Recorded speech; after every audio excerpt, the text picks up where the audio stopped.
We are talking to Conor O'Neill, the publisher of Deacon Illustrated. This kind of feels like a little deja vu.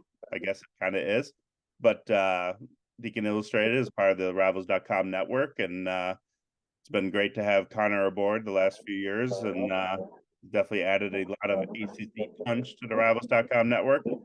And now will be an interesting time where State is traveling to Wake Forest, and some have called it the House of Horrors. Even I didn't realize how bad the record had been in Winston-Salem, but I believe 2-9 since 2001. That's a very fascinating number. But not the typical offensive juggernaut Wake Forest squad. First time State has played them without a Jamie Newman or a Sam Hartman at quarterback in quite some time. But how do you kind of see this matchup, during these ups and downs where, I'm sure both the teams we cover looked one way at one point of the season and then a little different at another point, and then maybe even more different this week.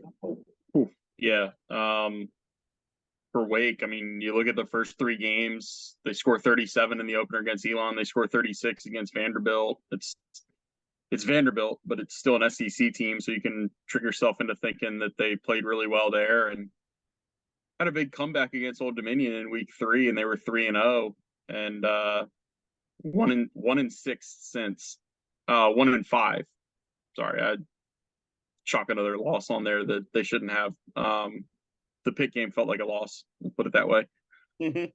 Yeah, it's the offense has been it's been a systematic failure. It starts with quarterback. Like Mitch Griffis has not been as good as they thought he would be in replacing Sam Hartman, and you knew you were going to take a step back. There's no way you couldn't take a step back when you're replacing the ACC all-time leader in touchdown throws. He's got one of the 3 seasons in ACC history with at least 50 touchdowns responsible for in that 2021 season. So they were going to take a step back. It's been a lot more of a step back than anybody thought was coming. Mitch Griffis has not been sound with the ball, and that's been number one. He's turned the ball over way too much. I think Wake is -5 in turnover margin. I wrote about that yesterday. In the previous 7 years, they were a combined like +32 in turnover margin. And now they're -5 this year. The worst they had been in that 7-year stretch, they had 2 negative years, but those were both -3. So they've just not held on to the football. They've been sporadic offensively. They actually had kind of their best performance as an offense against Duke last week and still turn it over twice in the fourth quarter to lose the game that they had no business losing, really, to a third-string quarterback at Duke. I know NC State fans can relate to that. Now Duke has beaten State and Wake with backups. It's just it's not very happy vibes in Winston right now. It's interesting you bring up the Duke part. Normally, State and Wake would have a lot of overlapping opponents at this point in the season. Welcome to the ACC scheduling in 2023. So literally the only 2 teams that State and Wake have both played 9 games in are Clemson and Duke. Obviously, in the State side of things, what could go wrong offensively tended to go wrong against Duke, and they gave up 3 huge plays on defense and lost 24-3. Against Clemson, though, they did just enough on offense, and the defense turned up in a Duke kind of way. Duke's defense has been the calling card this year. Well, State's defense is similar, definitely the strength of their team, and they ended up defeating the Tigers. So, other than that, no overlap with like a Boston College or a Syracuse or a Florida State. We got to force them out for the Atlantic Division here. So, and then of course the ACC did their darndest to try to break up the NC State Wake Forest marriage, but man, add 3 more schools and NC State and Wake Forest are married once more. And I just wrote that into my Q&A with you, the topper of it is, hey, that's 16 months of consternation. We'll always have that, where we knew that the Wake State series was going to end, and now it's not going to end, and at least for now. Now, it's interesting. Obviously, this little trio of Duke, NC State, and Wake Forest, and how they've all kind of played each other. And I don't know if there's much to take of it. Teams are just kind of so different in many ways. But I think going into the season, everyone just assumed Wake would be loaded at receiver and that it was deep enough where they could handle the injury to Donovan Green. But I don't know if you would call the Wake Forest passing game explosive. No, and that's part of what makes evaluating Mitch Griffith's performance a little difficult, because I'll confess, like, I did not think Donovan Green's injury would affect them to the level that it has, but they've really missed having a guy. I look at it this way: the two slot receivers, Taylor Morin's been playing out of position all year. He's a slot receiver. He's been playing on the outside. Keyshawn Williams is a slot receiver. Both of your slots can run past people, but they're not winning any physical matchups to battle for 50-50 balls. The guy they have that can do that is Jamal Banks, and he was a kind of a burgeoning star last year. He didn't start, but had 9 touchdowns and something like 650 or 700 yards, something like that. He's a big downfield threat, 6'4", 200. He's the one who can go up and get the ball. He's not running past anybody to do it. A.T. Perry was kind of that way. He wasn't creating separation. I look at it as Donovan Green was kind of the guy that could do both. He was fast enough to blow by people. He was big and strong enough as a fifth-year guy to outmuscle some physical matchups and some of the bigger corners in the ACC. And they miss him, because when you have a guy that can do both of those things, it makes being a quarterback a lot easier. And they've had some other guys at receiver. Those were the big 3 for Wake.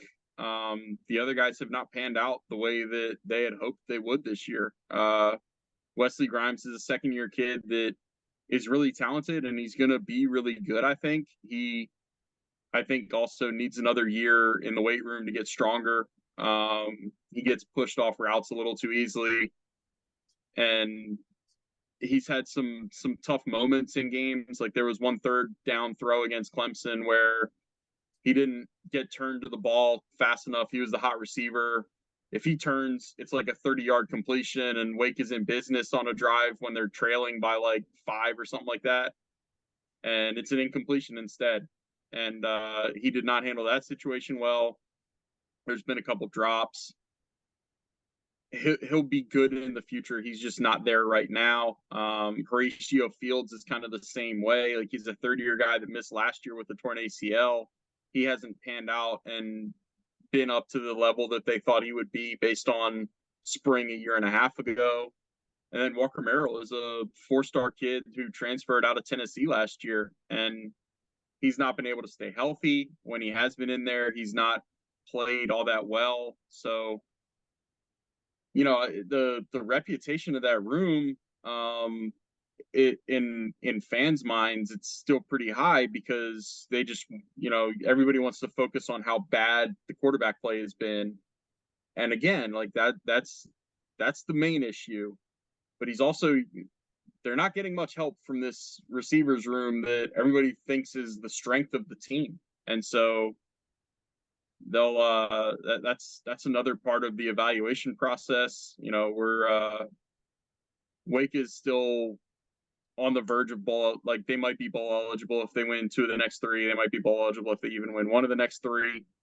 But we're also getting into the territory of evaluating, okay, who's going to be back next year, who's going to get poached, who's going to go where, do what, who's going to be in which spot, that kind of thing. It's going to be interesting to track over the next 2 months for this team.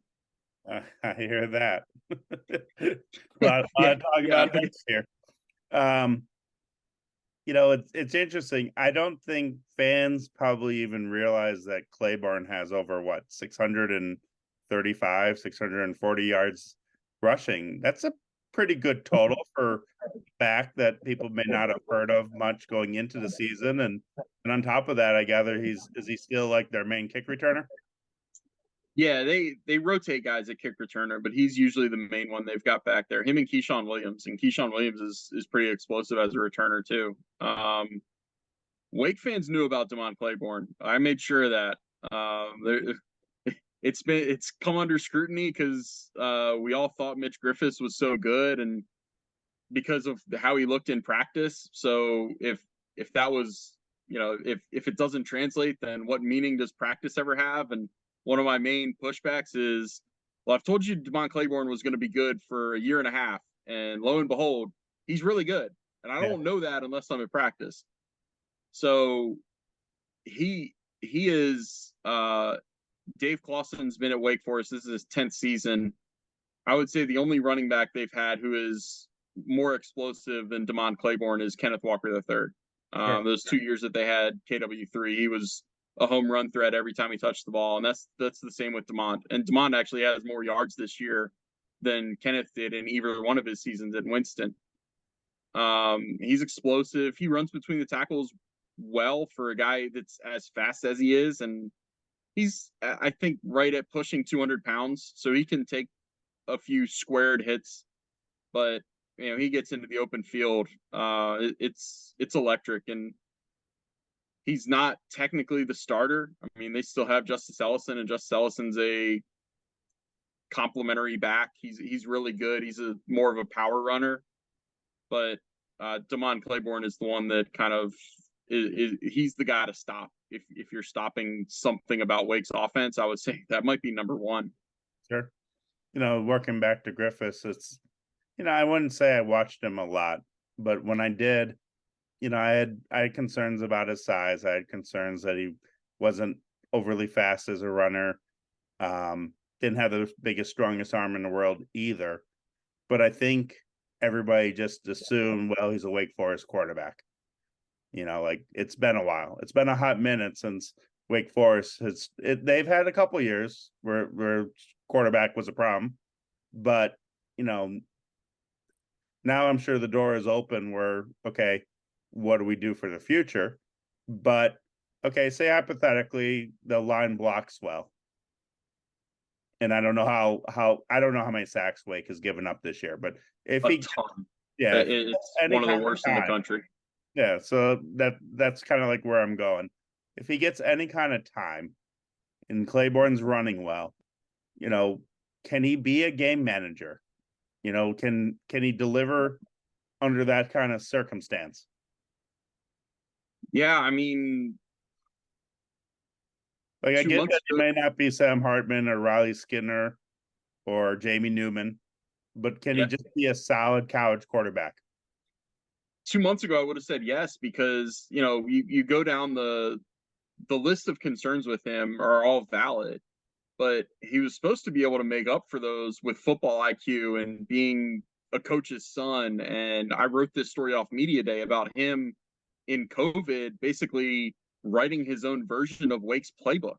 Like, he's at home in Virginia and calling up teammates. He was Mr. Intangibles.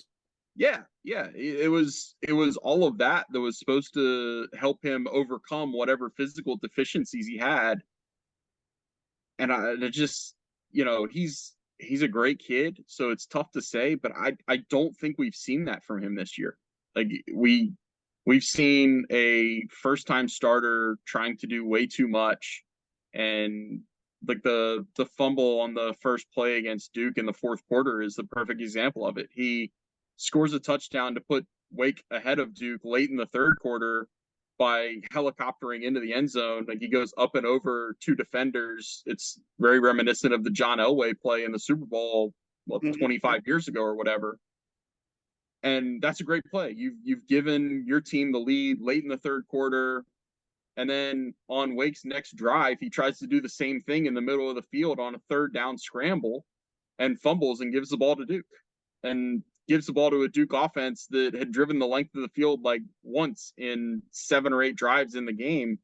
And all of a sudden you're flipping the field, and that's how Duke scored the touchdown to tie the game. So you're just, it's not been there. I wouldn't close the book on it ever happening for Mitch. I wouldn't even close the book on it ever happening at Wake Forest. Like there is a possibility that he sticks at Wake.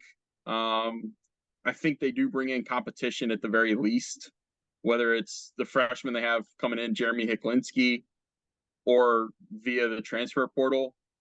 I don't think he's just handed the job for next season. I think we're past that point, I think.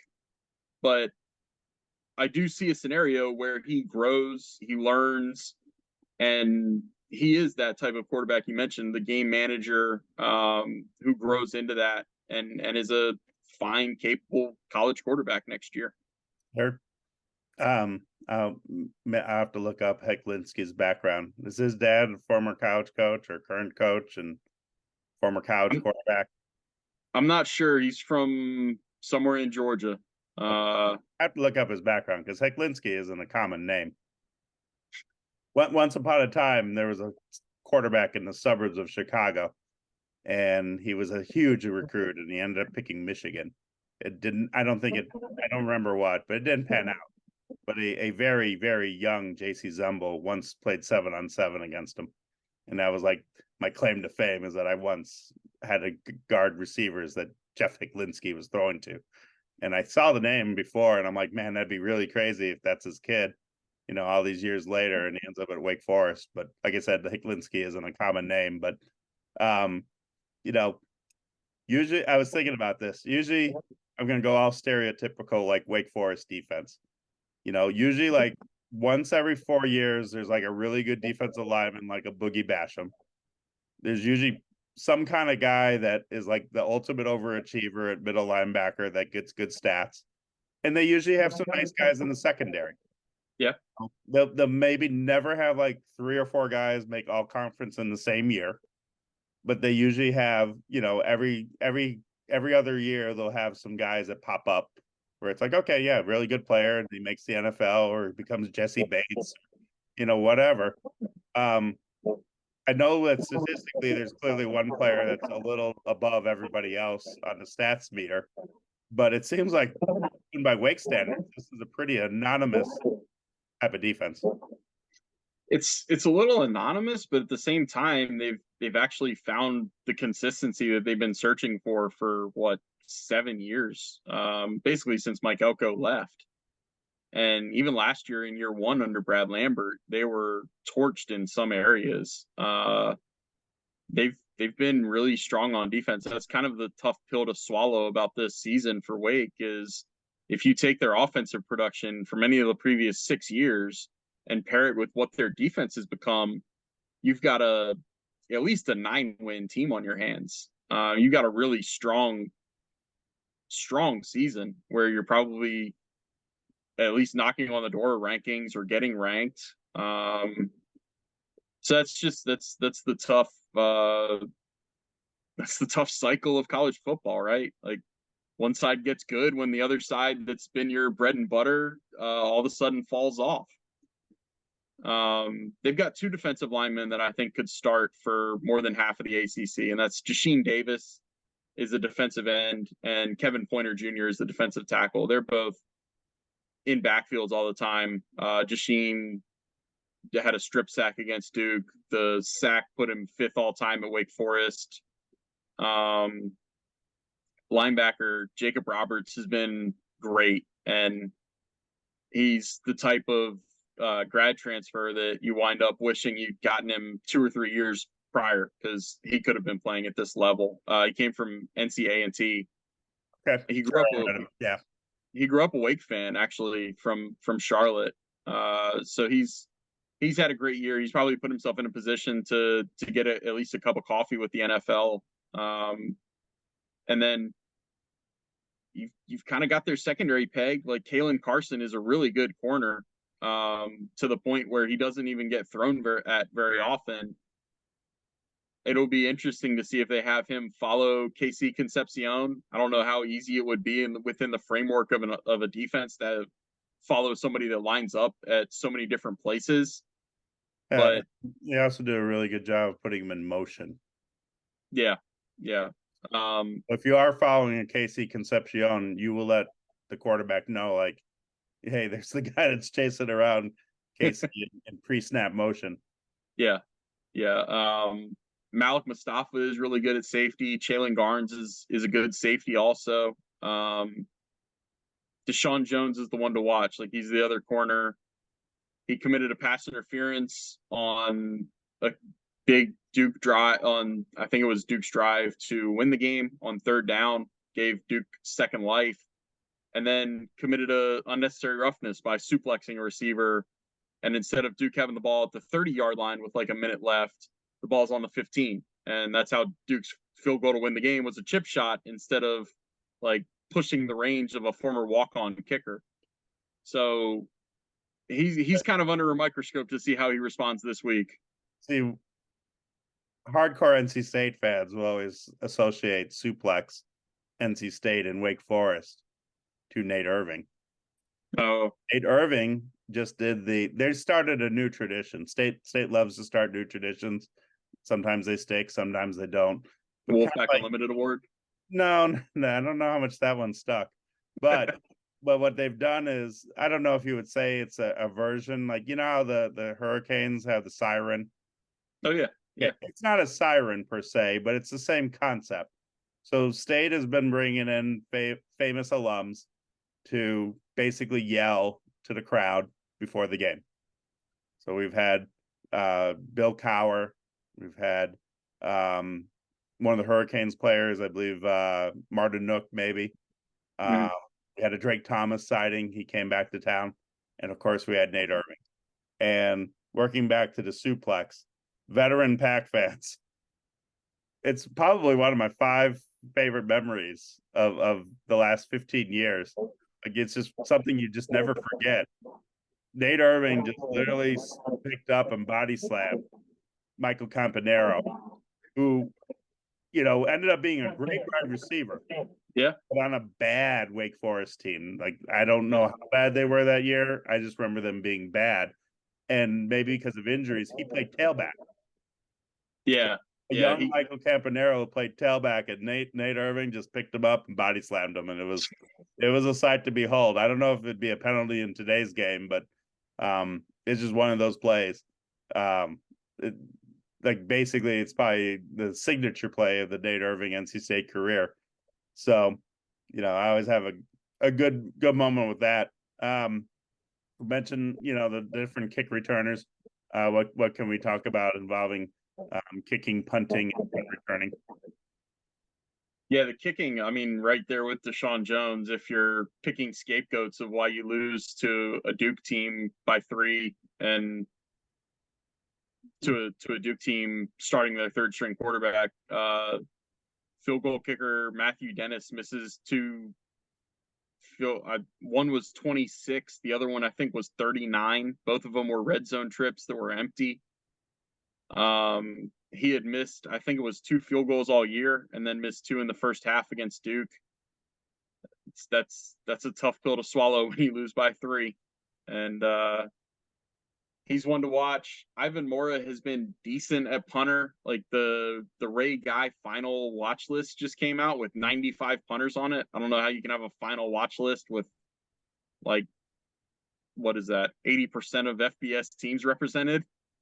But he's been like the all conference teams in high school where it's basketball, but they list like 10 players.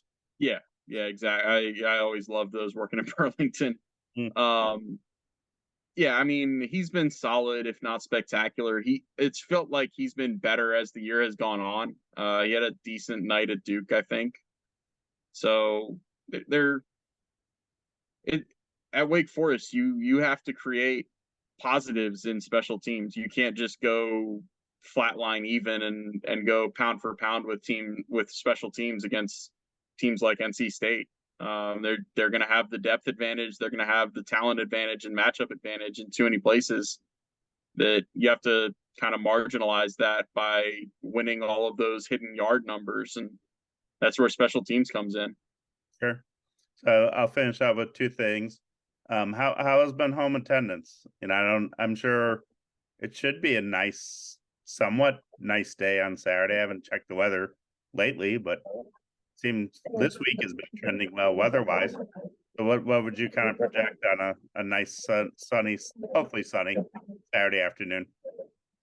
I think like most NC State games I've seen in Winston, it'll be a lot of red in the stands that are across the field. Crowds have been decent at Wake, not as good as they've been the last few years. Of course, Wake hasn't been home all that much. I guess, they were home for Pitt and Florida State. Looking at the schedule up here now, it's the last home game, but yeah, that's right. State has the chance of playing two games in a row where it's the other team's senior night. Yeah, this is it's kind of weird that Wake has their final home game this week, and then not only do they make two road trips to end the season, it's their longest two trips of the season, going to South Bend and Syracuse to end the year. I would expect Wake to announce a sellout. That's kind of been their norm.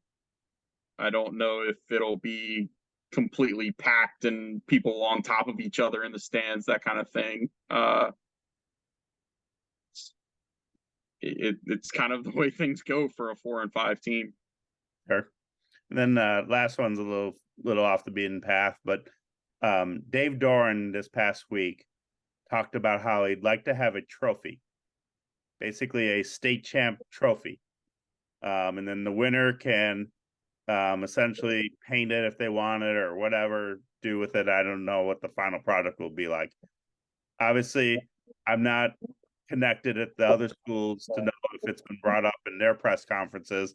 Did other media people run to some of the coaches that you deal with and basically say, hey, what about this trophy idea that they, or could this be a secret mission that we could put you on over the next 3 weeks to get this done, where we have some sort of trophy for the 4 schools now that, the great additions of Stanford, Cal, and SMU. Oh God! Led the Tobacco Road rivals to all play each other year after year after year after year. I can say it did not come up at Dave Clawson's presser. I want to say somebody. I don't think it came up with Elko over at Duke, but I'm not positive. That was so long ago. It was Monday, and no, Monday was an eternity, man. Things are moving fast. Things move fast for college football writers in November. Yeah. I would love, me personally, I would love that to happen. I think it would be great. Speak it into existence with the people you know and in other ACC circles. Yeah, my only problem with it is don't we have to call it the Mac Brown Trophy if it gets created? Like, how do the other 3 schools feel about that? Yeah, I don't think the other 3 schools would go for that. maybe Tobacco Road Cafe can sponsor it. There you go. There you go. Yeah, or whatever the business is called. I think that's what they're called, right? I always enjoy going to one in Durham. So shout out to the one that's by the Durham Bulls ballpark. Gotcha. If I got your name wrong, but I'm almost positive you're right. Yeah, but we need a trophy. Spice things up. I can already see players rushing to get it at a certain point in the season, perhaps. But see, the cynic in me wants. I do know that State has had their players wear T-shirts during the years in the past where they feel they won the state title, and they'll throw in like a win over ECU or whoever, or State spiced up the non-conf for I think both Charlotte and App State are coming up, along with games here and there with ECU usually. But yeah, Wake has one against App State that needs to get back on a schedule that they were supposed to play in 2020. Mm-hmm. So, but yeah, I just if it's gonna have, they're gonna play each other, then there might as well be it. I'm not against it, and I'm ready for a trophy game. See, the cynic in me wants to call it the Charlie Brown and Lucy Trophy because it feels like every year in like September to mid October, we psych ourselves up into, is this going to be the greatest season of North Carolina Big Four football? Don't Like, get Joe Ovia started about that. He feels like he finally will not do that again with UNC. And I guess a little bit of a touch of Duke. we're going to be right there again next year. I hate to tell Ovius it, but we're going to be in that situation again. It's bound to happen. Maybe. I don't know. Like next year it'll be interesting because you got the whole Drake May leaving, and how much will the new quarterback, what will we have around him? Marion Hampton will be a nice returning player, that's for sure. You obviously know that, with Wake, and I don't know how much the jump they make next year or not. Duke, off the top of my head, loses all the offensive linemen. No, not quite. But significant ones, yeah. Yeah, and then Jalen Calhoun, and I believe he'd be gone at receiver. Yeah, that might be a bit of a positive based on how he played against Wade. Not against State. Hey, not against State. I'll always have his double move against State. Yeah. But and then Dwayne Carter obviously gone, and some of the key guys on defense. So, it'll be next year. It'll be kind of fascinating among the Tobacco Road rivals, which one will be the best out of the four, because they all kind of got that 6 to 8 win look. And I might be being generous on the Wake Forest getting to 6 wins next year, because we'll see how that goes. But one of them's bound to get to 6-0 or 5-0 and be ranked, and we're gonna do it again. Well, things I've always learned is people want to get super excited about a football team, and then inevitably it comes undone.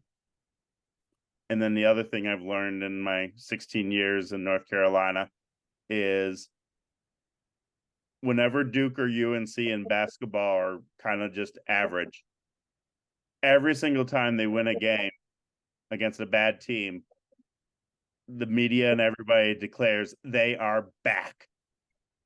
And then they lose the next game. And that's basically what I've learned. There's a lot of they are back whenever Duke or UNC are down in hoops. Yep. And they just can't handle, they can't seem to accept in January or February, like, nah, this is just not their year. Not that it's happened all that often with Duke, but you saw that a lot with up and down play of UNC last year, where it felt like every single game it was like, oh, they're back.